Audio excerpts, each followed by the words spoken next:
Olá, eu sou o Pedro Miguel Santos. 5 anos depois de ganhar os contratos, a petrolífera Australis Oil and Gas desistiu de procurar gás natural nas concessões Pombal e Batalha, uma área de mais de 2.510 km² que o governo português lhes vendeu, concessionou e que afetava 18 concelhos da região centro. Eram os últimos contratos ativos para pesquisa e exploração de combustíveis fósseis dos 15 que foram assinados pelo Estado em 2015. No ano passado investigamos os planos da Australis para extrair gás natural em Aljubarrota, no concelho de Alcobaça, e na Bajoca, no concelho de Leiria, com a série Dá-lhe Gás. Hoje republicamos o primeiro episódio e convidamos-te a ouvir os restantes 3. Basta procurares por Dá-lhe Gás na tua app de podcasts, os 4 episódios foram publicados a partir de abril de 2019, ou visitares o nosso site em www.fumaça.pt. Se esta notícia do cancelamento da prospecção e da exploração de gás tem uma grande importância para as associações ambientalistas, para as populações locais e os ativistas que se opunham aos furos de prospecção, especialmente na Bajoca, ainda terá mais para Agostinho e para Laura. Hão de saber quem eles são no episódio 2, quando descobrimos que venderam à Australis a terra onde a petrolífera queria furar. Mas o que não sabem é que os voltámos a reencontrar uns tempos depois de termos lançado já os 4 episódios, no verão do ano passado, quando fomos acompanhar uma ação chamada Camping Gas, que foi realizada por diversos coletivos ativistas na Bajoca contra a exploração daqueles combustíveis fósseis. Houve acampamento, música, formações, até uma invasão no local onde se queria fazer o furo e se plantaram árvores, e até uma manifestação que juntou centenas de populares contra a exploração de gás. Nessa conversa, que aconteceu no dia 19 de julho do ano passado, portanto um dia antes da manifestação de que vos falámos, Laura disse-me: "Nós soubemos por vocês que era aparecer ali o furo. Nós não sabíamos de nada, a gente não sabia, não falaram nada do furo. Se eles têm dito para o que era, a gente não vendia. Não disseram. Agora uma pessoa sente-se assim um bocado culpada. Mas não tem culpa, não é? Nós perdemos clientes por causa disso." Fiquem com o episódio 1. Desculpe que eu tenho que pôr ali uns ovinhos. Ponha. Foi isso? Pronto, é que eu, sinceramente, as informações que eu lhe posso dar, os conhecimentos que eu tenho não são nenhuns. Sobre isso, já lhe disse. Pois. Informações não tenho de ninguém. Ninguém veio falar connosco. Agora, sobre isso se é bom ou mau, ou até precisava que alguém me explicasse alguma coisa para depois eu perceber se era bom ou não é? Eu não sei, não faço ideia, não faço ideia, não sei. Celeste está atarefada. O marido chega em breve para almoçar e ela apressa-se a tratar do repasto. Na cozinha, meio sala de estar, meio sala de jantar, de uma cave, meio resto de chão, nesta moradia da Rua dos Prazeres, na freguesia de Aljubarrota, concelho de Alcobaça, o cotidiano corre sem grandes sobressaltos. Aos 61 anos, para além de alguma malandragem que diz para ali andar e dos seus afazeres diários, o que há poquente é a trabalheira que lhe dá a manter a casa em condições e limpinha, como ela gosta. A minha casa está a precisar de pintura por fora, está a precisar de alumínios, porque as madeiras estão a ficar todas empenadas. Eu, para ter uma casa em condições, eu tenho que estar sempre a gastar dinheiro. E eu gostava muito de ter tudo muito... E então, no apartamento, sim, sai à rua, sento-me na esplanada e não há trabalhos para ninguém, nem despesas. Não se estaria mal numa esplanada, com o calor abrasador que fazia lá fora. Parecia que estávamos no pico do verão, mas outubro já ia com 2 dias de avanço. Se há coisa que toda a gente já notou é que as estações estão viradas do avesso. As placas para a caça-rola, que no ano passado, quando eu conversei com a Celeste, tinham a morte legal calendarizada entre agosto e setembro, continuavam ainda no sítio, uns 500 metros acima da sua casa. Nada de novo. Estaria tudo normal, não fossem as novidades das últimas semanas. Que eu tinha dito isso ao meu marido: olha, viste ali as marcações para os homens irem às rolas. A nossa ignorância, coitados. Mas é o que a gente costumava ver. E ele disse-me assim: mulher, aquilo não é para ir às rolas. Então é para quê? É os homens do gás. Então, mas olha, diz que vêm ali fazer o furo do gás. Ali, a 3 minutos a pé da sua casa, no largo improvisado onde ela via as placas que apontavam para a zona de caça, estavam também, do outro lado da rua, uns desenhos no chão, cujo significado, achava ela, seriam meras indicações para os campos onde se podiam matar aves. Na verdade, as marcações na estrada, feitas a spray cor-de-rosa fluorescente, significam que de facto se vai passar alguma coisa naquele terreno de 2,8 hectares. É uma zona ampla, com uma área terraplanada, que depois se precipita de clive abaixo, coberta por um manto de eucaliptos. Numa terra onde a pacatez impera, hieróglifos fluorescentes no chão dão sempre assunto. Fui estas conversas assim. Também não estava no K2. Olha, diz que aquilo no K2 não deu. Diz que Celeste não está errada. No K2, um outro lugar da freguesia de Algesbarrota, a pouco mais de 3 km da sua casa, não deu. E não foi por falta de se tentar. Aquilo de que fala é das sondagens de prospecção de hidrocarbonetos que nos últimos 20 anos se realizaram neste pequeno lugar, na tentativa de se encontrar gás ou petróleo passível de ser extraído e comercializado. Que o gás existe não há dúvidas, há muitos anos. Se é possível retirá-lo de lá de uma forma lucrativa é que é menos claro. Na indústria petrolífera há uma regra sagrada. Só há certezas na ponta da broca. É isso que a empresa Australis Oil and Gas Portugal quer fazer mesmo aqui ao lado da casa de Celeste. Um furo de prospecção de gás natural, com mais de 3 km de profundidade, ao abrigo do contrato de concessão que a 30 de setembro de 2015 o Estado português assinou com esta companhia australiana. 3 anos e 2 dias depois, a história é a mesma. Às populações, ninguém explicou nada, ninguém perguntou nada, ninguém veio bater à porta. E era fácil, mesmo com os seus afazeres, as pessoas querem saber, falam, abrem a porta, convidam-nos a ficar. Dona Maria Celeste, muito obrigado por me ter recebido e por me ter ajudado. Olha, não posso ajudá-lo mais. O nome do fulano não veio. Não vai. Então o que é que está a fazer para o almoço? Olha, o meu marido tem bacalhau de caldeirada. Eu estou a fazer, para mim, cheguei do supermercado, vinha chegar, pus as compras ali, ainda não as arrumei. Estou a fazer para mim feijão verde e um ovo. E agora trago ali bifinhos de vaca, de muito tenrinhos. Se o meu marido quiser comer um bocadinho de feijão verde, um bifinho grelhado, ou se quiser comer o bacalhau. Eu, para mim, o feijão verde e o... Já se sustenta? Chega. Quer almoçar connosco? Não quero, obrigado. Não foi a falta de vergonha que me fez recusar. Foi a urgência de correr atrás de uma história por contar. Nos últimos anos, os olhares estavam quase todos virados para um foro muito mais mediático, ou não estivéssemos a falar da Costa Vicentina e da sondagem que as petrolíferas Eni e Galp queriam fazer ao largo do mar de Algesur, joia do turismo algarvio. Quem contestava ao projeto não deu tréguas até o travar. Cerca de 200 pessoas manifestaram-se esta quinta-feira junto à Assembleia da República contra a possível exploração de petróleo na bacia do Alentejo, enquanto representantes de várias associações e autarcas eram ouvidos no Parlamento. Foi ao som dos protestos anti-prospeção e a exploração de petróleo que Marcelo Rebelo de Sousa foi recebido esta tarde. Associações ambientalistas, empresariais e autarquias julgam que levar para a frente a concessão de pesquisa e exploração de petróleo é um erro político, ambiental e económico. Por isso, se o governo insistir, eu sinto isso como uma declaração de guerra. São várias atividades que vão acontecendo ao longo das próximas semanas, dos próximos meses, para continuar a sensibilizar a população, sobretudo aqui desta zona, mas do resto do país, para tentarem de alguma forma pressionar ao estudo de impacto ambiental que ainda não está feito e não se sabe exatamente se vai ou não acontecer. Aqui no Fumaça também estávamos atentos.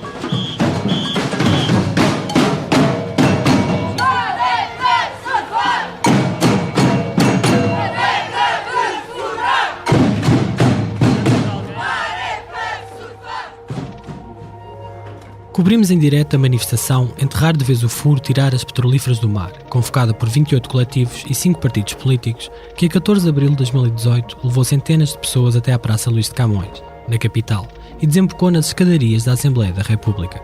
Estivemos também na Rua do Século, em Lisboa, em frente ao Ministério do Ambiente, quando a 24 de maio o coreógrafo Rui Horta, Ana Matias, da plataforma Algarve Livre de Petróleo, João Camargo, do coletivo Climáximo, Eugénia Santa Bárbara, do movimento Alentejo Litoral pelo Ambiente, Graça Passos, do Tavira em Transição, e a escritora Lídia Jorge, que vamos ouvir, entregaram nas mãos do Ministro do Ambiente, João Pedro Matos Fernandes, uma carta aberta pedindo a sua demissão. Eu acho que ele ficou um pouco chocado connosco, com esta nossa atitude, mas a verdade é esta, é que está perdida a confiança.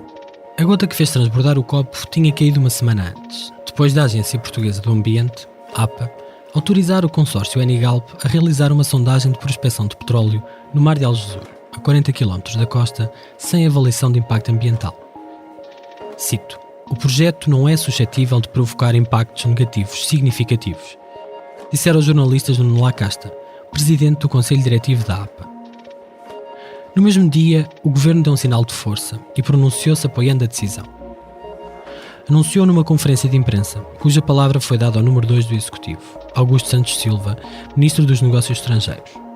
Ao seu lado, mudos e quedos, João Pedro Matos Fernandes, Ministro do Ambiente, e Jorge Seguro Sanches, à época Secretário de Estado da Energia, pasta pertencente ao Ministério da Economia. É um compromisso de Portugal, um compromisso firme de Portugal, assumido pelo atual Governo, o compromisso de nós sermos neutros em carbono até ao ano de 2050.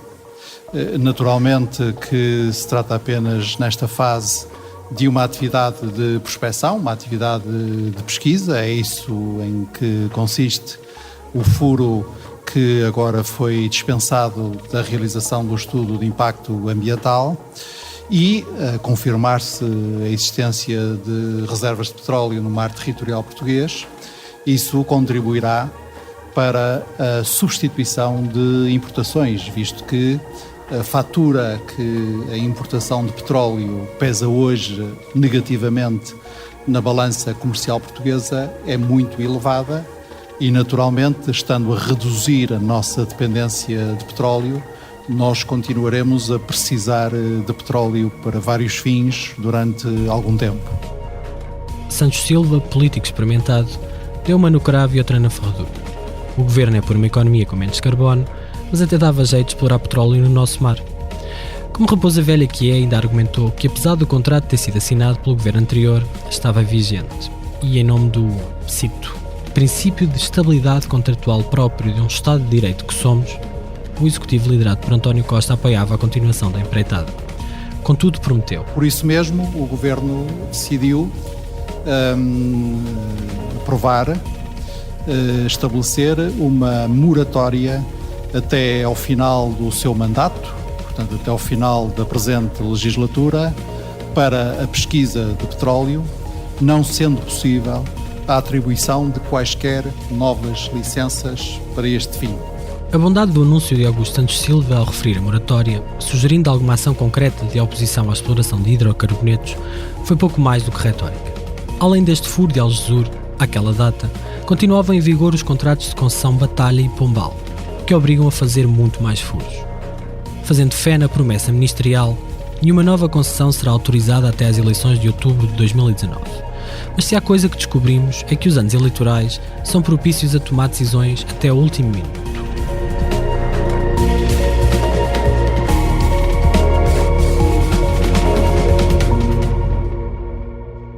E aqui deixamos o sol do Algarve e voltamos ao Jardim da Celeste, em Aljubarrota.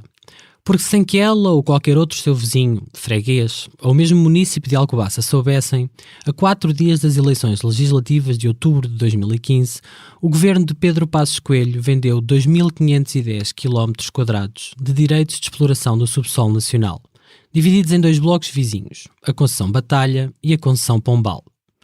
Estas áreas dividem-se por 18 concelhos: Pombal, Leiria, Marinha Grande, Alcobaça, Porto de Mós, Batalha, Nazaré, Tomar, Condeixa Nova, Cantanhede, Caldas da Rainha, Santarém, Ourém, Rio Maior, Figueira da Foz, Montemor Velho, Sor e Coimbra. E a empresa que as comprou é a Australis Oil and Gas Portugal, a petrolífera australiana que durante 8 anos, prorrogáveis por mais 2, detém os direitos de prospecção, pesquisa, desenvolvimento e produção de petróleo e gás nestas zonas.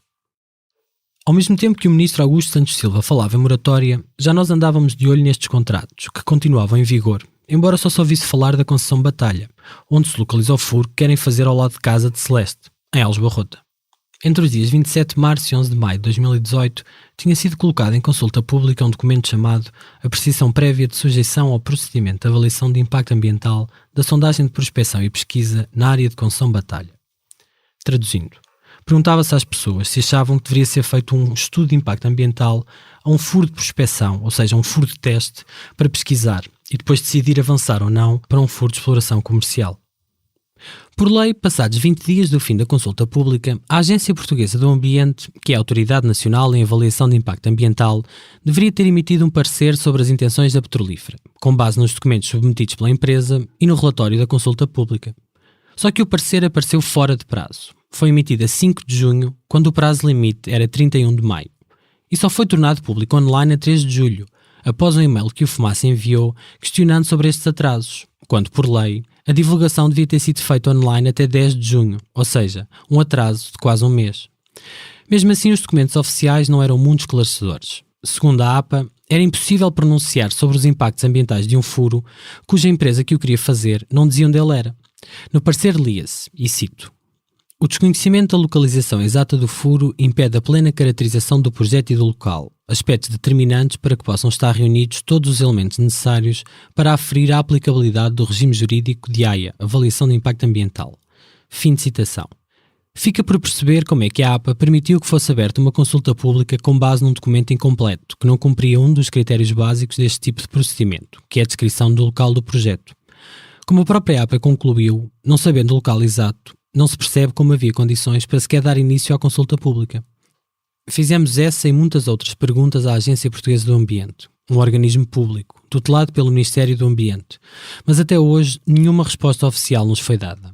A APA não só não responde a nenhum dos e-mails, dos vários e-mails que lhes envio desde julho, como as pessoas do Departamento de Relações com a Imprensa mentem reiteradamente de cada vez que ao telefone peço esclarecimentos ou que me respondam às perguntas que enviei.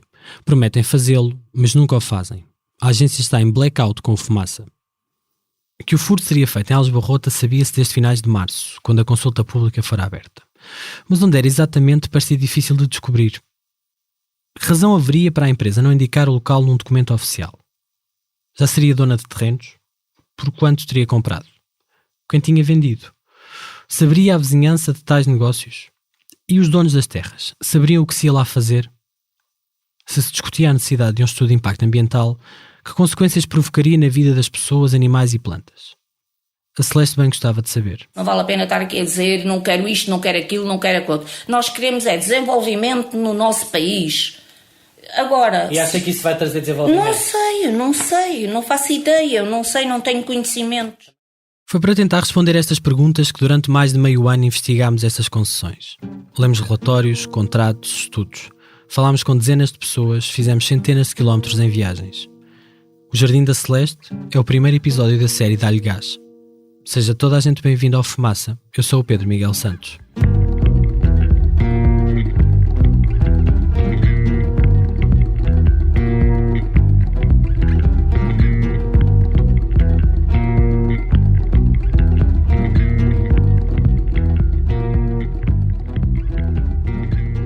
Como uma grande parte das pessoas que hoje vivem ou trabalham em Lisboa, onde fica a redação do Fumaça, não sou de cá. Da Alfacinha só tenho o viver.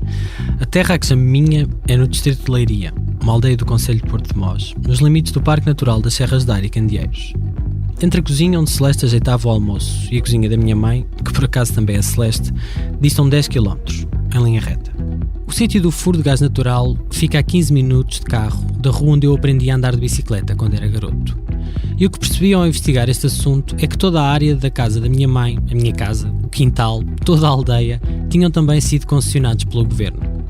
Por isso não me saía da cabeça o secretismo sobre o local onde a Australis queria furar. E o senhor sabe onde é que é o terreno? Mas não vou escolher para não divulgar, não vou divulgar ainda. Não pode dizer. Muito bem. José Lourenço Severino é presidente da Junta de Alves Barrota e já vai no 4º mandato à frente dos destinos de freguesia, eleitas das últimas vezes à cabeça de uma lista de independentes. Quando tivemos esta conversa, a 2 de outubro, ainda faltava um mês para que a empresa anunciasse oficialmente o local do furo. José Lourenço é um homem de palavra. Pediram-lhe para não dizer e não disse. E há outra maneira de saber ou não? Só com a Austrália. Só se sabe. Com outra maneira não vejo outra maneira.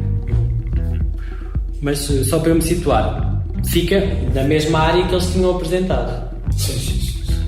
Eles, mesma área. Porque eles tinham... Eles não indicaram, foi exatamente o sítio certo. Exatamente. Mas fica na mesma área, A Austrália Express selecionou uma área que compreende uma área de aproximadamente 1 km de raio, dentro da qual o poço estará localizado.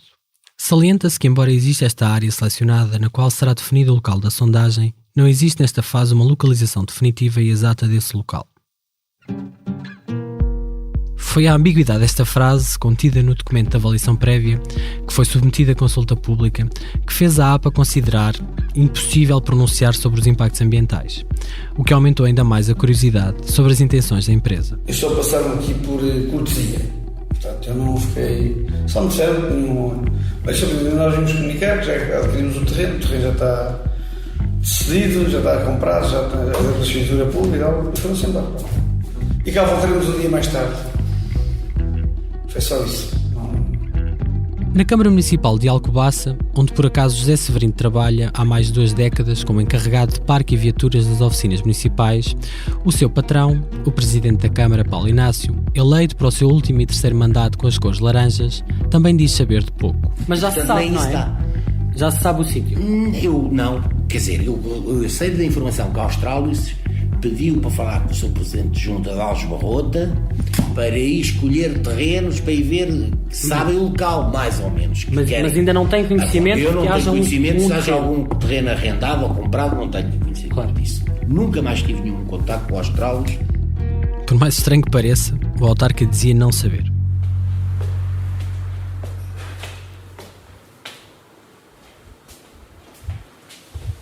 Olá, boa tarde. Desculpe lá, eu vim agora entrar.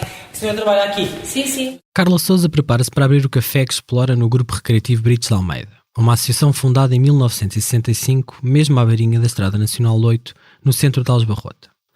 Nesta terra toda a gente sabe quem é Brites de Almeida, mas país fora talvez não seja assim tão claro que este é o nome da mitológica padeira que em 1385 terá morto 7 soldados espanhóis escondidos no seu forno. Os militares fugiam à derrota provocada pelas tropas portuguesas de Dom João I, mestre de Viz, na Batalha de Alves Barrota, que ocorreu a 14 de agosto. A bem da exatidão geográfica, diga-se que essa luta não aconteceu nos limites de Alves Barrota dos dias de hoje, mas antes a cerca de 10 km nordeste, em São Jorge, um lugar no concelho de Porto Mós, onde anos mais tarde se ergueu uma pequena capela para assinalar o feito. Barrismos à parte, voltemos à conversa. Eu sou muito interessante, sou jornalista, estou aqui a tentar perceber onde é que vai ser feito o furo de gás aqui em Alves Barrota. Já ouviu falar disso? Já ouvi falar, mas também não sei. Não sabe? Também não sei. Ok. Nem sei quem será a pessoa mais indicada para falar sobre isso. Então, achava que era interessante vir para cá a exploração de gás? Eu acho que sim. Eu acho sim que era bom, era mais movimento e pronto, acho que era bom porque isto está muito parado, Alves Barrota está muito parado. Tem muita população idosa e os mais novos, pronto, emigraram, outros foram para longe arranjar trabalho e não. Aqui. Não tem receio das consequências ambientais que isso possa ter, a questão... Não há bela sem isso não, né? Não há bela sem isso não. Mas acha que uma coisa compensa a outra? Sim, eu penso que sim. Quer dizer, para si, não é? Para mim, para o comércio, porque isto realmente está muito parado. Agora, as consequências, não sei. Não sei. E também ninguém vai falar sobre isso ainda? Também ninguém vai falar sobre isso. Não sei de nada e nós aqui penso que ninguém sabe nada. Ainda assim, mesmo sem saber de nada, Carla ajudou-me. Há um porta à direita. O primeiro porta à direita é logo cada bossa. Enfia-se ali para dentro, é logo cada bossa. Depois ali pergunta assim por pessoas por ali na rua. Ok, está bem. Eu também. Sim. E disseram-me que tinham vindo falar com o seu marido para poderem furar aqui, ou para comprar um terreno, ou para poderem furar aqui naquilo que era vosso. Por enquanto não sei de nada. Pronto. Não sabemos de nada. Mas ninguém vai falar com ele? Não. É boato? É boato e não estou nada interessado. Também lhe digo já. Se eu ouvisse falar, não. Também já ouvi falar nessa exploração, mas também não sei em que sítio. Não faço bem ideia. Sei que é ali para baixo para o K2, mas onde? De pergunta em pergunta, batendo porta aqui, porta acolá, consegui chegar à conversa com alguém que não só sabia onde se situava o terreno, como estava por dentro dos meandros do negócio. Vamos chamar-lhe Manuel, nome fictício. Só aceitou falar com a condição de não divulgar a sua identidade. Por isso modificámos um pouco a sua voz. Há mais de meio século que mora em Alves Barrota. Não fui eu que vendi, mas houve alguém que já vendeu. Claro. Portanto, o furo, se houver autorização, vai ser feito na mesma. É verdade que Manuel não vendeu, mas podia ter vendido. Não fosse ter desconfiado do negócio e da proposta que lhe foi feita. Eles só falaram em energias renováveis, não falaram nada em exploração de gás. Eu depois, depois passou-se um mês, 2, eles depois se tornaram a telefonar, realmente se eu estava interessado ainda, podemos falar. Mas aí o senhor não lhe disse que já sabia que era para gás? Mas eu também ainda não sabia nessa altura. Eu também ainda não sabia. Só depois, uns 8 dias ou 15 antes, desde me telefonarem, perguntar realmente qual é que era o valor que eu queria, É que aí é que eu soube, nesse espaço de tempo é que eu soube realmente que era para a exploração de gás. E foi quando eu lhe disse, estou interessado em sistemas, dão-me 200 mil euros. E eles não me disseram nada, vou falar com o meu cliente e depois digo-lhe alguma coisa. Mas quando o senhor pediu os tais 200 mil ao Australis, ao advogado, né? E disse-lhe, confrontou por ele ter não confrontei com nada. Ele é que se aproximou bem e mesmo assim depois... Ele alguma vez disse a verdade? Nunca me disse a verdade. Nunca disse? Nunca disse que era para fazer um furo de gás? Disse que era para fazer um furo de gás. Nunca disse. Se o negócio ficou a meio caminho, não foi por a proposta da Australis ser desinteressante. Até os números até eram tentadores. Aqui numa zona destas. Porque para isso que lhe ia perguntar, os 80 a 100 era muito pago. É muito bem pago para isso, não é? Porque são terrenos rurais. Não dá para construir, aqui onde era supostamente para ser um furo. Não dá para construir, era muito bem pago. No dia em que esta conversa teve lugar, a 2 de outubro, a Australis não só já era dona do terreno, como já o tinha pago há algum tempo. Comprou-o a Lourenço Coelho, que foi encontrar num lar às portas de Alcobaça. Anda à procura de um senhor chamado Lourenço. Sim. Que está cá alojado, que é imigrante. Uhum. Precisava de falar com ele para confirmar uma informação sobre um terreno. E ele tem conhecimento que você vem cá? Não. Eu não tenho maneira de falar com ele. Está bem, só disseram que ele estava aqui e eu tentei ir à casa da esposa, toquei a campainha, mas não estava lá ninguém. A esposa vem cá todos os dias, é capaz de estar aí. Ah, é? Tem só um minutinho. Pronto, então, se calhar o melhor até é falar com a esposa. Está bem, só um bocadinho. Sim. Muito obrigado. Eles vêm cá até aqui fora. Ah, é? À partida, eles vêm aqui. Casal Maravilha. O Casal Maravilha estava mesmo a se olhar. A esposa, Alcinda Brites, sentada num banco. Ao lado, Lourenço, numa cadeira de rodas. Quando pergunto sobre o negócio, ele desvia o assunto. Diz que não sabe nada, que o terreno não é dele. A companheira não vai na mesma cantiga. Conta que ele vendeu. Ele manda a calar. Fica nervoso, pede para ir à casa de banho e corta a conversa. Ela, nas costas dele, entre dentes, nega tudo o que o marido disse e confirma a venda. Mas, na verdade, nenhuma dessas duas pessoas saberia tanto como António André, primo de Alcinda. Foi ele que tratou de tudo. Combinei encontrar-me com ele no dia seguinte. Liguei-lhe antes. Fiquei de vir aqui ter consigo. Está por aqui? O som não ficou nas melhores condições. Não estranhem o que vão ouvir a seguir. Olha, estou aqui no Casalito. Sim. Mas eu tenho uma má notícia para si. Então? Porque eu falei com o engenheiro esta manhã e também tinha algumas contas a ver com eles e aproveitei e disse: não, você não está a ninguém. Absolutamente a ninguém. Mas com o engenheiro de cá, lá da Austrália? Não, eu sou em Portugal, não em Cascais. É um advogado para tocar nos assuntos dele e deles. É um advogado e um engenheiro. Ok. E então tiveram lá em conferência: não senhora, não se dá contato com ninguém, nem informações. Ainda assim, António aceitou encontrar-se comigo. Estávamos ali mesmo ao lado um do outro. Parámos à beira da estrada a trocar 2 dedos de conversa. Nós vendemos o terreno e sem nunca saber quem é que ia comprar.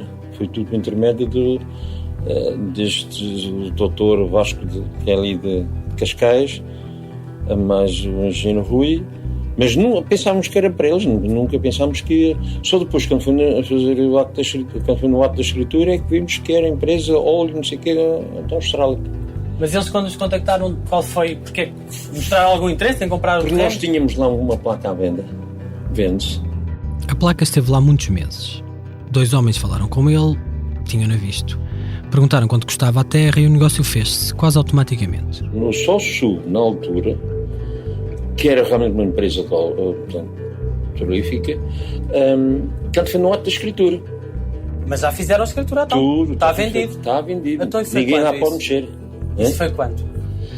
Já foi há uns 2 meses, se calhar. Há 2 meses já? Sim. Pois já. Então fizeram, pode-me dizer onde é que fizeram a escritura ou não? Não posso adiantar mais, que eu estou avisado, não posso dar informações. Não pode falar? Não pode. No dia 26 de julho de 2018, no cartório notarial situado em Alcobaça, na rua Mercedes e Carlos Campeão, número 5, Resto de Chão, perante mim, Ana Maria Cunha de Almeida, respectiva notária e oficial público, compareceram como outorgantes. Começa assim a escritura de compra e venda. Na realidade, a Australis comprou 2 terrenos, um ao lado do outro. O primeiro, mais pequeno, com 3.800 metros quadrados, custou 7.000 euros. O segundo, bem maior, tinha 24.300 e custou 43.000 euros. Resumindo, uma área mais ou menos equivalente a 3 campos de futebol custou 50.000 euros, pago em 2 tranches iguais, metade a 18 de maio e outra metade no dia da assinatura do contrato, a 26 de julho. Mas se soubesse porque era, mas tinha. Era? Então não sabia lá que ia aparecer uma empresa desta. Então eles não lhe disseram para quem era? Nunca. E se dissesse o senhor... Se calhar tomávamos outras atitudes, né? Se calhar, né? E tinha vendido? Ou não? Sabendo o que era? Certamente sim. Certamente estava a dizer porque o dono daquilo está no lar, precisa de dinheiro, precisava de vender. Claro. Vender, vendia sempre. A história bate certo com a versão contada por Manuel, o tal que podia ter vendido e não vendeu. A ele tinham-lhe dito que era uma empresa australiana de energias renováveis, que queria investir na zona. António André, a versão contada foi apenas a de que havia umas pessoas australianas a quem aqueles hectares dariam jeito. Nunca terá sido dito que o objetivo era furar para pesquisar e eventualmente explorar gás. Questionámos a Australis sobre a veracidade destas informações. Perguntámos quem foram as pessoas responsáveis pelo processo de compra e venda do terreno adquirido em Aljubarrota. Se tinham sido de facto o advogado Vasco e o engenheiro Rui. Se de alguma forma a Australis lhes tinha dado indicações para durante o processo negocial não divulgarem o fim verdadeiro a que se destinava ao terreno, ou mais grave, se os tinha instruído a dizerem que aquela terra era para um projeto de energias renováveis. Desde dezembro que insisti com a Australis para obter respostas concretas a um e-mail que lhes enviei. Era extenso, tinha 22 perguntas, detalhado e questionava diretamente os visados, pedindo entrevistas presenciais, que mais tarde tive a oportunidade de reforçar pessoalmente. A resposta chegou no final de fevereiro. Curta e grossa. Sobre a compra dos terrenos declararam, e cito: a Australis adquiriu estes terrenos através de negociação e a empresa não comenta esses processos. Jamais a empresa ou os seus representantes induziram em erro as contrapartes nas transações realizadas. Todas as aquisições, registros e comunicações requeridas por lei foram realizadas e estão disponíveis para consulta pública. Fim de citação.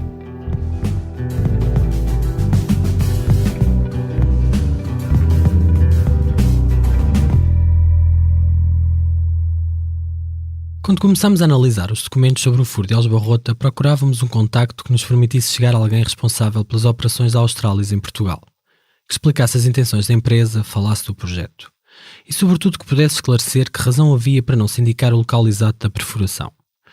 No documento que esteve em consulta pública na primavera de 2018, a morada da Australis Oil and Gas Portugal, Sociedade Unipessoal Limitada, é este o seu nome oficial, situava-se no número 129B da Avenida da Liberdade, em Lisboa. Encontrei um número. Do outro lado atendeu um segurança que, a custo, me deu um e-mail e um outro número de telefone. Eram da Sociedade de Advogados localizada no resto de chão do número 11 da Praça do Príncipe Real em Lisboa, a VST Advogados. V de Vasco, S de Sande e T de Taborda. Vasco de Sande Taborda é o consultor jurídico da Australis em Portugal, com poderes de procuração. Isto quer dizer que a pode representar juridicamente. Dá a cara pela empresa e foi ele que negociou e assinou a escritura de compra e venda dos terrenos em Aljubarrota. Estava presente quando a Petrolífera assinou os contratos com o Estado português em 2015. E muitos anos antes, foi também uma das caras de uma outra petrolífera, a Mojave Oil and Gas Corporation. Esta empresa norte-americana, fundada em 1993, com sede no estado do Texas, chegou a Portugal em 1994, adquirindo licenças de uma outra, a Heritage Exploration and Production Company. Um ano depois, a Mojave era a única petrolífera com licenças de pesquisa ativas e foi ganhando novas áreas, em Monte Real, Rio Maior, Figueira da Foz, Torres Vedras, Marinha Grande e Aljubarrota. Os anos foram passando e mais direitos foram atribuídos a outras companhias petrolíferas, mas nenhuma parecia ser tão persistente como a Mojave. No final de 2006, apenas uma companhia operava em Portugal, a Mojave Oil and Gas, detentora de 2 concessões no onshore da Bacia Lusitânica.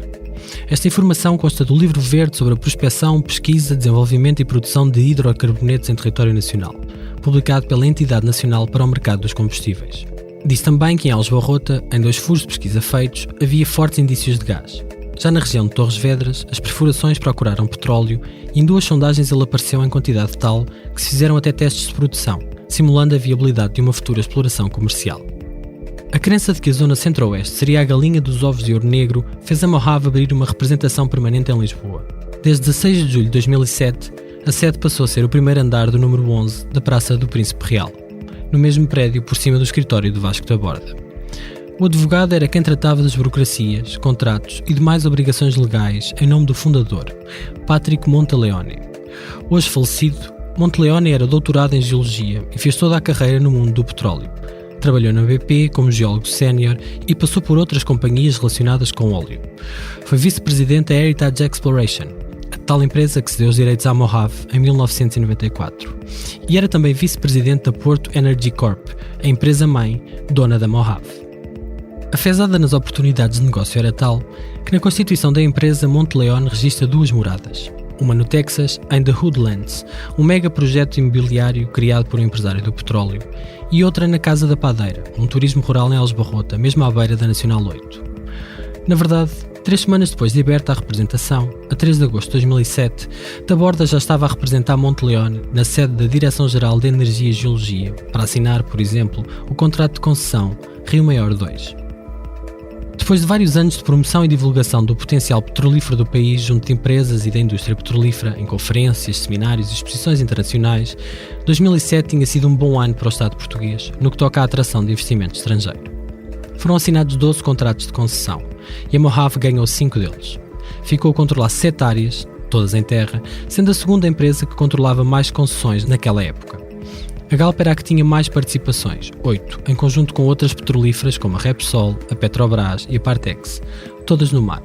Em terra, juntou-se com a Mojave para explorar o bloco Aljubarrota 3. Daqui para a frente, a Mojave não parou. O primeiro gás que vem da Size Pros para falar com a equipa de pessoas que iam contactar com outras, de relações públicas, vou chamar-lhe assim, um tipo canadiano, e ele fala-nos das maravilhas do petróleo. Este é David. Vamos chamar-lhe assim porque o acordo de confidencialidade que assinou com a Mojave não lhe permite falar abertamente do que fazia. Acabadinho de sair da universidade, cheio de ideias novas, este engenheiro florestal foi rapidamente envolvido no projeto. A Mojave contratou a empresa americana Size Pro para coordenar o estudo geossísmico, que por sua vez contratou a Associação dos Produtores Florestais da região de Alcobaça para organizar uma parte do trabalho no terreno, que por sua vez contratou David para o fazer acontecer. Sim, a Mojave tinha uma ideia industrialista, e a Size Pro também industrialista e desenvolvimentarista da coisa, no sentido em que os gajos diziam, vocês vão pertencer a uma geração que vai mudar Portugal. Quando nós encontrarmos petróleo, vocês vão ser a Dinamarca. Era a onda deles. Aos 24 anos, David ganhava muito bem. E à época, isso bastava-lhe. Estava porreiro, como me disse. Não pensava muito nas vantagens ou desvantagens deste tipo de indústria. Tinha trabalho. Mais houvesse, mais gente se empregava. Eu, num momento, estava a ganhar 900 euros por mês e, no momento a seguir, estava a ganhar 2.500 e a gerir uma equipa de 20 pessoas, com carro. Em 2008, a Mojave iniciou um ambicioso estudo geossísmico em 3D, no subsolo de Torres Vedras, Mafra e mais tarde Aljubarrota. A intenção era rastrear o subsolo de mais de 50 mil propriedades, numa área de quase 300 km². Como é que tu fazes um estudo de geossísmica? Tu emites um sinal, ou seja, emites uma pancada, uma onda sísmica, e tens um conjunto de microfones que ouvem a captação dessa onda sísmica, certo? É exatamente um microfone. A ressonância. Exato. E conforme o extrato geológico onde essa onda bate, ela primeiro volta acima mais rapidamente quanto mais perto é essa nova parte geológica, e depois muda de sinal conforme o tipo de material que ultrapassou. Esta espécie de radiografia minuciosa é necessária para se perceber o tipo de rocha que há debaixo da Terra, que forma e extensão têm essas camadas e se entre elas há formações que possam conter petróleo ou gás. Para isso tem de se criar uma malha imaginária, dividida em quadrículas, sobre a qual se colocam em determinados pontos receptores sísmicos, também chamados geofones. Um caminhão, a que na gíria petrolífera se chama thumper, do inglês thump, esmurrar ou bater, emite poderosas pancadas secas na terra, como se fosse um martelo gigante, provocando vibrações sísmicas. Os geofones funcionam como microfones das vibrações e estão todos ligados por cabos a uma carrinha que grava o que é captado e permitem ir desenhando o que está debaixo da terra, ponto a ponto, quadrícula a quadrícula. Mais tarde, essas imagens são juntas, como se cada uma fosse um pixel, e fica-se com fotografia, a 3 dimensões, do que está por debaixo dos pés. Nos dias de hoje, esta informação é fundamental para começar uma exploração petrolífera. A primeira parte é a geofísica. Eles, com a geofísica, identificam quais é que são as zonas mais prováveis e menos difíceis de furar, e depois há um provérbio, dizem eles no petróleo, que é o petróleo só se encontra na ponta da broca. Para fazer o estudo era necessário espalhar os fios, os geofones, deixar entrar as máquinas que imitam e captam as pancadas no solo, e para isso era preciso ter a autorização dos proprietários. Era aqui que entrava a equipa que David coordenava. Tinham de obter o ok de cada um dos donos dos terrenos. Só assim, os operários que manobravam as máquinas podiam entrar nas propriedades e realizar os trabalhos necessários. As câmaras nunca puseram nenhum problema e achavam boa ideia, as juntas também. Os proprietários também não tinham nenhuma dificuldade com aquilo naquele ponto. Quer dizer, havia proprietários muito desconfiados e esses não deixavam entrar e não se entrava, mas a maioria das pessoas não se interessava. Diziam, não há problema, vocês não vão estragar nada, tenho aqui o vosso contacto caso haja problemas, pronto. E depois havia muita gente chateada quando havia os tais pneus furados, aí chateava-se mesmo muita gente e eles pagavam rapidamente, tentavam. Mas não havia ninguém a achar que havia um problema ecológico em Portugal ou que havia de haver um problema com o petróleo. Naquela altura, há 10 anos atrás, o petróleo era bem visto, não havia nenhuma oposição. O meu nome é Ana Isabel Cordeiro, tenho 35 anos e sou daqui de Aljubarrota. E trabalhaste para a Mojave? Exatamente, sim, já há algum tempo atrás, sim. Se o David, que ouvimos mesmo agora, coordenava as pessoas que pediam autorizações aos proprietários para se poder fazer o tal estudo geofísico, a Ana era permissora, o nome que internamente davam a quem ia de facto falar com as pessoas. E como é que foi trabalhar? Como é que foi essa experiência para ti, em termos económicos? Para mim foi bastante bom, porque monetariamente recebemos muito bem. Também trabalhávamos imenso, é verdade, trabalhávamos os fins de semana e não tínhamos dias de folga, por opção, quem quisesse tinha, quem não quisesse não tinha, mas era e o que nível... é ganhar bem? Para quem estava habituado a tirar o ordenado mínimo, na altura tirávamos perto de 2.000. 2.000 euros? Nós, da parte da permissão, porque a parte dos colegas do terreno trabalhavam mais, tenho que admitir isso. E se calhar era mais duro, era um trabalho mais físico e se calhar não ganhavam tanto. E se a permissão era exatamente o quê? Ou seja, o que é que tu concretamente fazias? Nós tínhamos umas imagens e tínhamos as caixas que iríamos utilizar e tínhamos que falar aos proprietários sobre isso. Ou seja, para conseguirmos que os proprietários nos deixassem entrar nos terrenos. E como é que sabiam quem eram os proprietários?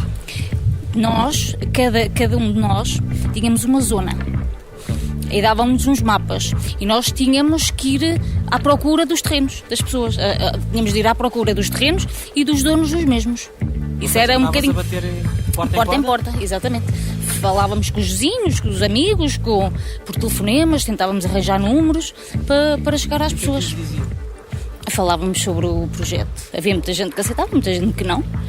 Havia pessoas que não aceitavam? Claro que sim. Mas porquê? Porque é que elas tinham receio? Porque tinham receio que estragássemos o terreno, claro. Há muita gente, pessoas que viviam disso, não é? Por terem terrenos agrícolas, exatamente. Ou mesmo por causa dos animais, tinham medo que as vibrações afetassem de alguma forma os animais. E alguns não aceitavam. Apesar dos inconvenientes, muita gente saiu a ganhar.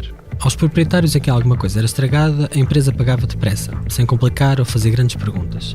E a quem tinha trabalho, em plena época de crise e austeridade, pagava salários acima da média. Na altura, Ana estava desempregada. Tinha acabado a licenciatura em design de moda no Porto e regressou à casa de família. As pessoas da minha idade aqui há muito poucas. Foram todas ou para cidades ou para fora do país. E nessa altura, se calhar, isso não acontecia tanto.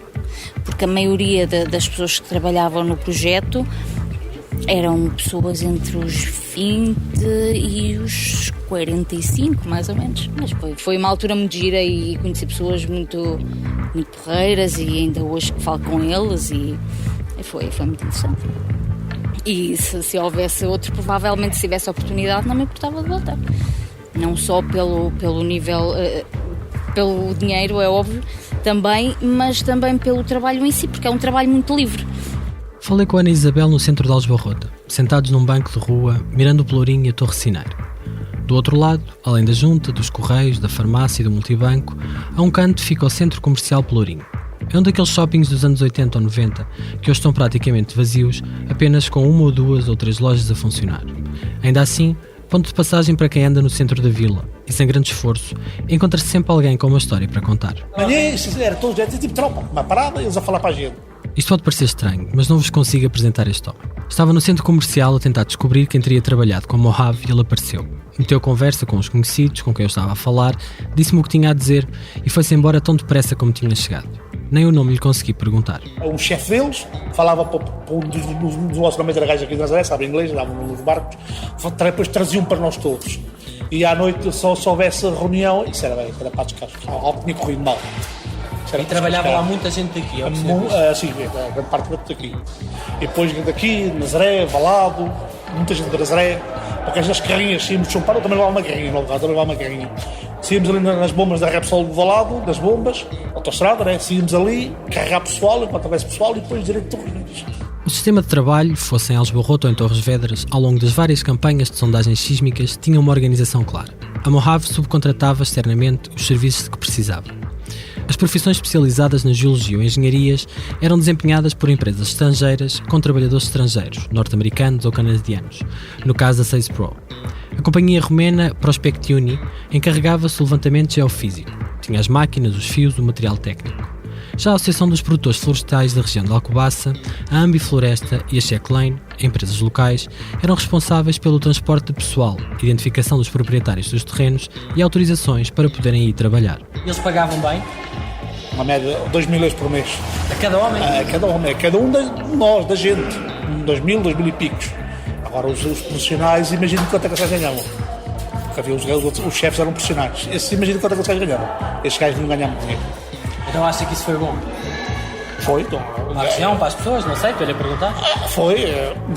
Ganhámos dinheiro. Fossem ou não trabalhadores diretos da Mojave, a verdade é que o impacto económico destas campanhas de mapeamento sísmico foi real e concreto para quem morava nas regiões envolvidas. Não consegui confirmar o número exato, mas todas as pessoas com quem falei diziam que tinham trabalhado com muita gente. Houve quem falasse em 50, 100, 300. Claramente a ganharem muito acima da média do país e, sobretudo, do que se pagaria usualmente naqueles lugares para um trabalho que exigia poucas qualificações. Para elas, o petróleo ou o gás, mesmo que nunca se tenha chegado à fase das perfurações, significou bons salários durante um certo tempo.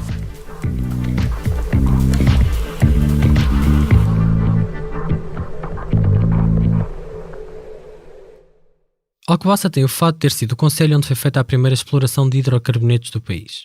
A Praia da Mina, em Pataias, a sul da Praia de Paredes da Vitória, que é mais conhecida, deu o seu nome a uma mina de asfalto chamada Canto do Azeche. Começou a ser explorada em 1844, depois da rainha Dona Maria II conceder à empreitada um alvará. No livro Mina do Azeche, Património à beira-mar esquecido, Tiago Inácio, que é o autor, cita o relato de que só nesse ano o diretor da Alfândega da Pedreneira, na Nazaré, fez por carta ao diretor civil de Leiria, reportando que a mina tinha produzido perto de 500 toneladas de asfalto. Uma grande parte deste produto foi usado nos caminhos de ferro e para asfaltar algumas ruas em Lisboa. Seja petróleo, gás ou qualquer outra variante de hidrocarboneto, como o asfalto, a sua origem deve-se a condições muito particulares. Falei com quem percebe do assunto, geólogos. Mário Oliveira é professor de Geologia e Educação Ambiental na Escola Superior de Educação e Ciências Sociais do Politécnico de Leiria. É também dirigente da Associação de Defesa do Ambiente e do Património da região de Leiria, a OICOS. Tem estado envolvido neste processo dos furos, seja a questioná-los, escrevendo pareceres técnicos, seja participando em sessões de esclarecimento. Sempre vamos partir do princípio que era preciso haver um fundo de mar, um mar... Que esta região já foi toda, que esta região já foi, pode ter, que era preciso haver determinadas condições ambientais para se terem desenvolvido um conjunto de seres vivos microscópicos que depois se decompuseram e acabaram por gerar processos químicos em que houve concentrações... Enfim, com uma série de evoluções e de histórias aqui pelo meio, mas no fim do processo houve uma produção de um conjunto de reações químicas, gerou-se um produto gorduroso, que é um hidrocarboneto, que pode ser líquido ou até pode ser gasoso depois em parte. Então liberta-se um óleo e um gás desta reação. Mas para que o petróleo ou o gás sejam explorados, é necessário que se reúnam alguns elementos e processos geológicos, entre os quais uma rocha geradora, onde se decompõe a matéria orgânica, uma rocha que sirva de reservatório, normalmente calcários ou ornitos, e uma camada que funciona como tampão, como argilas ou evaporitos, garantindo que milhares de anos depois o hidrocarboneto ainda esteja aprisionado. Chama-se isto um sistema convencional de formação de hidrocarbonetos. João Tomás tem 27 anos, é geólogo e natural do Juncal, no concelho de Porto de Mós, mesmo ali ao lado de Algesbarrota. Trabalha numa pedreira de extração de calcários, no concelho de Alcobaça. Ele fala na linguagem técnica de quem estudou geologia, mas pedi-lhe que me explicasse de forma muito básica e simples, como se eu fosse muito burro. E ele tentou. Sem estes 3 fatores não se consegue ter uma bolsa. Ou seja, se não houver a geradora, não há óleo. Se não houver o reservatório, ele não se junta, não se junta. Se não houver o tampão, ele espalha-se também não se consegue. Basicamente é isto. Nas formações convencionais, consegue-se extrair a matéria-prima se ela existir numa quantidade tal que torne rentável o investimento. É esse tipo de formação que todas as empresas procuram. De volta a Mário Oliveira. Que, aliás, um dos nossos problemas em Portugal com o óleo, com o petróleo, não é não termos petróleo. Já há muitos anos que nós sabemos, temos. Temos e temos gás, não é? Temos e temos gás. A questão é, não temos nem em quantidade, não temos conseguido descobri-lo nem em quantidade, nem em qualidade. Até agora. Mas a aposta que a Mojave fez durante quase 20 anos não terá sido por acaso. E a esperança que a Australis tem também não. Mas o facto de andarem há tantos anos empresas aqui na região a fazer isto, o que é que indicia? Indicia que eles têm, do ponto de vista técnico, eles têm suspeitas de que há de haver aqui um reservatório que vale a pena. Só que ainda não o conseguiram descobrir. Tão simples quanto isso. Porque ninguém anda atrás da galinha dos ovos de ouro se não souber que os ovos são de ouro. E não é por acaso que a região centro e oeste do país é o alvo de quem procura os ovos de ouro. Aqui situa-se uma parte importante da chamada Bacia Lusitânica, que se estende mais ou menos entre Setúbal e Aveiro, na parte central da margem ocidental da Península Ibérica. Esta bacia sedimentar de tipo atlântico é a mais estudada e pesquisada das bacias portuguesas. Como formação geológica, resulta da acumulação, ao longo de milhares de anos, de sedimentos, lamas, matéria orgânica, em áreas que já estiveram totalmente cobertas por água, que era o fundo do mar. Formou-se entre 251 milhões e 65,5 milhões de anos, na era Mesozoica, entre os períodos Triássico Superior e o final do Cretácico Inferior. Falando grosseiramente, as minhas desculpas a quem estuda Geologia, no tempo dos dinossauros. O que hoje é a Península Ibérica e a Europa já fez parte de um supercontinente do Norte, chamado Laurásia, que incluía os continentes que hoje constituem o Hemisfério Norte, América do Norte, Europa e Ásia. A separação destes blocos, quando se formou o Oceano Atlântico Norte, que separa as placas norte-americana e euroasiática, criou várias bacias sedimentares, como a Lusitânica. A nossa costa, a formação da bacia lusitânica é muito idêntica às camadas que existem no Canadá. Daí as empresas estarem a vir cá a explorar, porque na costa do Canadá é explorada. E a formação é muito idêntica. As idades e o tipo de material é muito idêntico. Sabendo que o Canadá é o terceiro país do mundo em reservas de petróleo, mesmo que não sejam só formações convencionais, como as que explicámos acima, torna-se mais fácil entender a existência das petrolíferas nesta zona do país.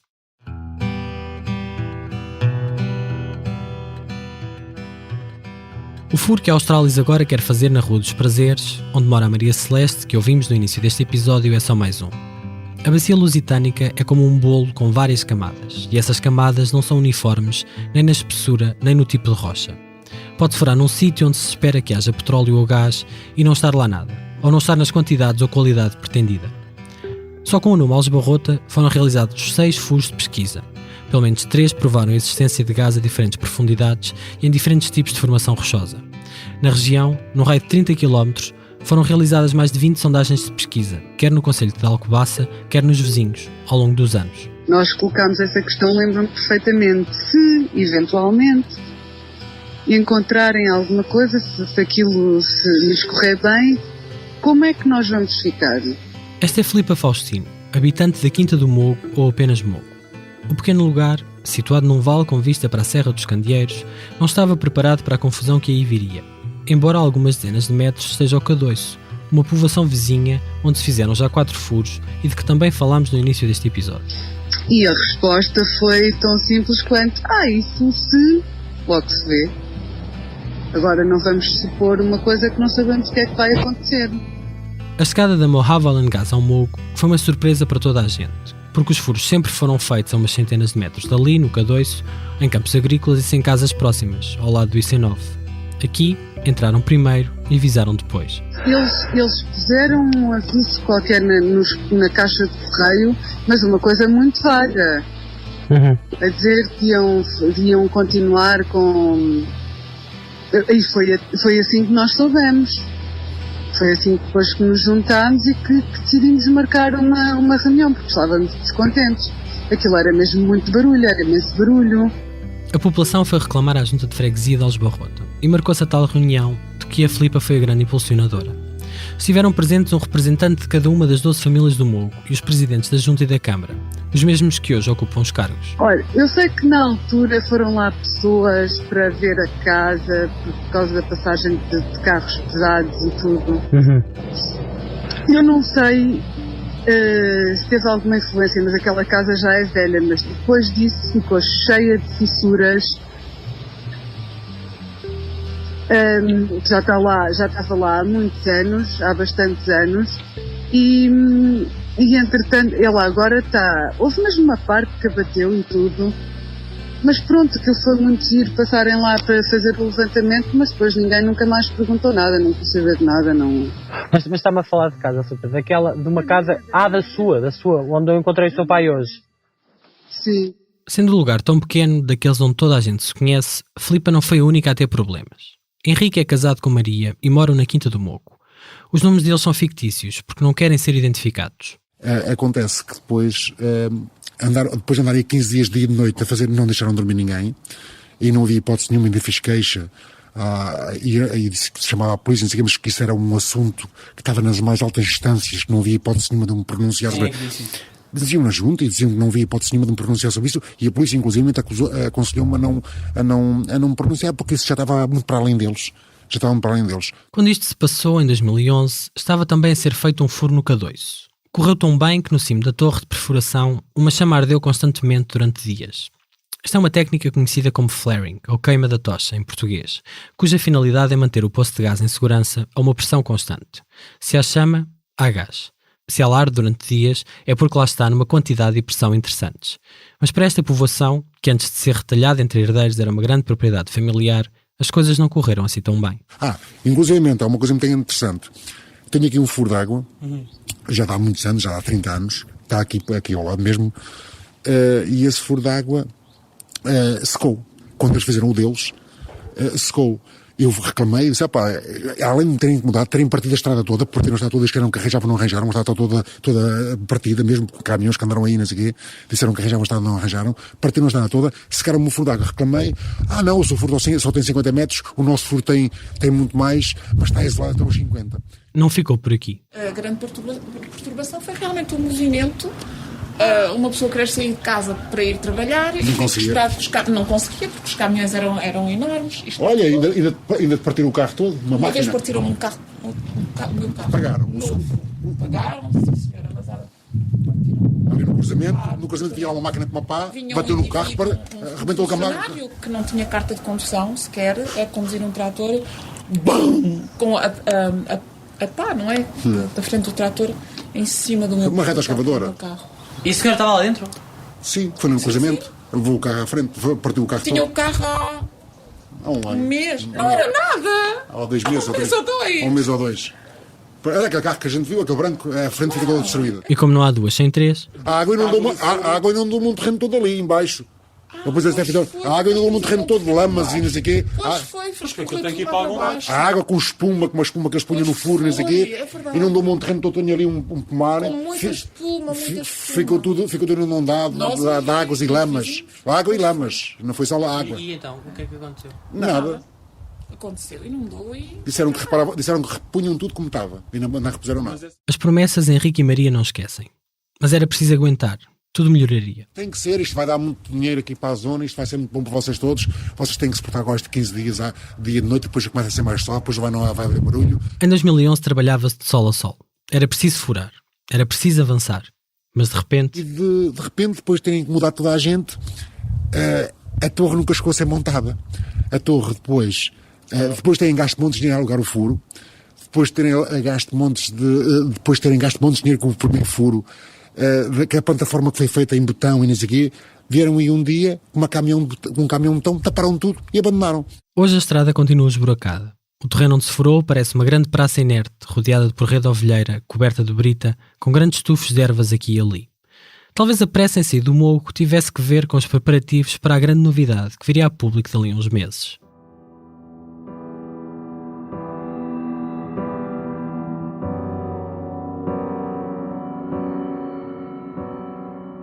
A 26 de junho de 2012, a Galp anunciou um acordo com a Mojave para ficar com 50% da concessão aos Barrota 3.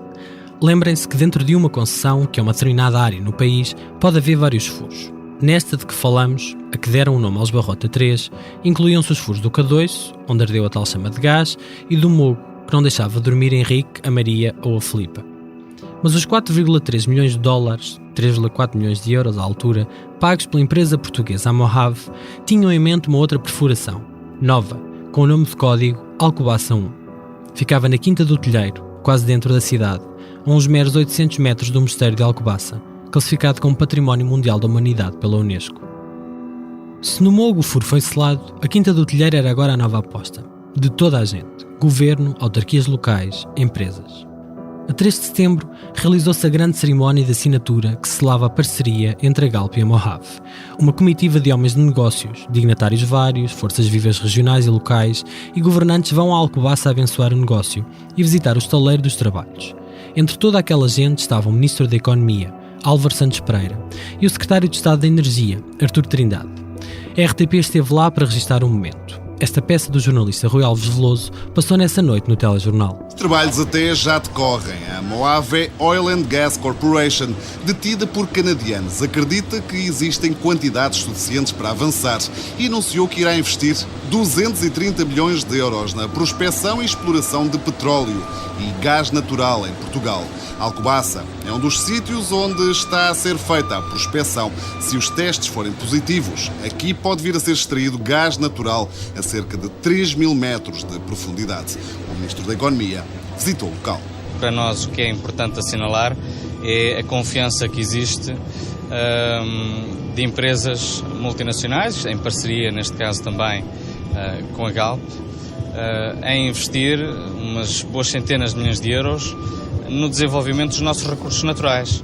Álvaro Santos Pereira fazia fé nos números da empresa e parecia acreditar que se iam criar 200 postos de trabalho diretos, 1.400 indiretos e chegar a uma produção de 8 mil barris de petróleo por dia. A Galp também estava radiante. Nesse dia, ao expresso, o vice-presidente da petrolífera, Luís Palha da Silva, formado em Economia e Gestão de Empresas, ex-diretor executivo de Jerónimo Martins, ex-administrador da Simpor, que fora secretário de Estado do Comércio entre 92 e 95, no governo de Cavaco Silva, declarou: "É um orgulho para a Galp estar a trabalhar no interesse de Portugal, mas é o interesse empresarial que mais nos move neste projeto." Continuou: "Nesta indústria não há certezas, mas sentimos que há boas perspectivas de este projeto ser bem sucedido. Também queremos que dentro de 10 anos a Galp satisfaça por inteiro as necessidades energéticas do país, tanto com este projeto como noutros em Angola, Moçambique, Timor e Brasil." É certo que falta algum tempo para 2022, a década que Palha da Silva dava à Galp para satisfazer por inteiro as necessidades energéticas do país. Um exercício revelador para perceber a fragilidade dos grandes anúncios sobre investimento ou criação de emprego é analisar os arquivos dos jornais. Na Zona Oeste não há fonte mais credível e reputada que a Gazeta das Caldas, um dos regionais mais importantes do país, editada há quase um século. Bastou-me ir ao site, procurar pelas palavras Mojave e gás natural, para ter um filme do que se passou. Vou ler-vos apenas os títulos das notícias e as datas em que foram publicadas. 23 de março. Mojave quer procurar gás natural na cidade de Alcobaça. 30 de março. Mojave acredita que há gás natural em Alcobaça com viabilidade de exploração ao longo de uma década. 27 de abril. Câmara de Alcobaça dá luz verde a prospecções de gás na cidade. 7 de setembro. Mojave acredita em 7 milhões de metros cúbicos de potencial no subsolo de Alcobaça. 21 de outubro. Sinais encorajadores na prospecção de gás em Alcobaça. 28 de outubro. Prossegue a busca da chama certa do gás natural em Alcobaça. Ainda não foi desta. Menos de 2 meses depois do grande anúncio de parceria entre a Galp e a Mojave, a 5 de novembro, a jornalista Ana Isabel Costa da Antena 1 tinha más notícias. Apesar da grande expectativa de encontrar gás ou petróleo em quantidade suficiente para explorar e comercializar, já se pode dizer que não passou disso mesmo. Expectativa. Em Alcobaça, como no Mogo, semanas depois de perfuração consecutiva, dia e noite, o local foi abandonado. A 24 de maio de 2014, a primeira página do Diário de Leiria fazia manchete com o título "Sonho do gás chega ao fim em Alcobaça". O matutino citava um comunicado divulgado pelo extinto Diário Económico, no qual a Port Energy, empresa dona da Mojave, assumia não ter conseguido atrair interesse de investidores nas suas concessões em Portugal, devido à falta de produção de petróleo e gás. Desta forma, a petrolífera deixava oficialmente o país. Mas será que isso realmente aconteceu?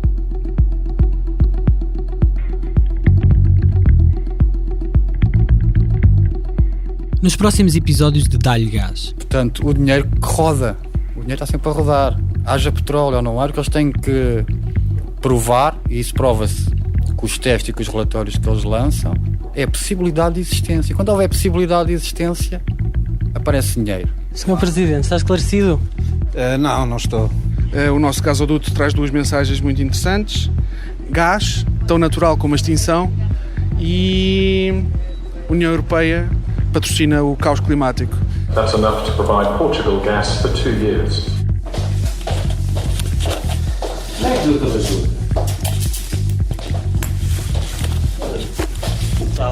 Como é que eu dei com a bajoca, por amor de Deus? Daqui a bocado só falta dizer que a bajoca não está no mapa. O que está lá não é bajoca, é pombalas. O que é que se passou? Furaram os pneus dos carros dele. Isto é porco, isto não é trabalho. Não é trabalho. Eu quero saber qual é o meu risco. Se o meu risco for algum, eu considero que está-me a tentar eliminar a minha família. A gente vai tomar as medidas que forem necessárias para nos defendermos. Tenha isso em consideração. Obrigado, boa noite. Esta série foi escrita por mim, Pedro Miguel Santos. O Ricardo Esteves Ribeiro fez a edição. O Bernardo Afonso fez a edição de som e a banda sonora original que acompanha toda a peça. O Frederico Raposo ajudou nas transcrições. Durante este episódio, ouvem-se áudios de peças da SIC, TSF e Agência Lusa. Fazem ainda parte da equipa Fumaça: Ana Freitas, Joana Batista, Margarida David Cardoso, Maria Almeida, Mota Fez, Sofia Rocha, Tomás Pereira e Tomás Pinho. Obrigado a todas as pessoas que ajudaram na produção deste episódio: Ana Brazão, Catarina Gomes, Miguel Santos, Nelson Silva, Sara Gaspar e Zé Miguel Delgado. O Jardim da Celeste é o episódio 1 da série Dá-lhe Gás. O segundo episódio será publicado neste feed na terça-feira da próxima semana, 30 de abril. As pessoas que hoje fazem parte da comunidade de Fumaça já têm acesso à série completa. Se quiseres ouvir os restantes episódios já, junta-te e contribui em fumaca.pt/contribuir, ajudando a que o Fumaça seja um projeto de jornalismo financiado por quem nos ouve. Até já!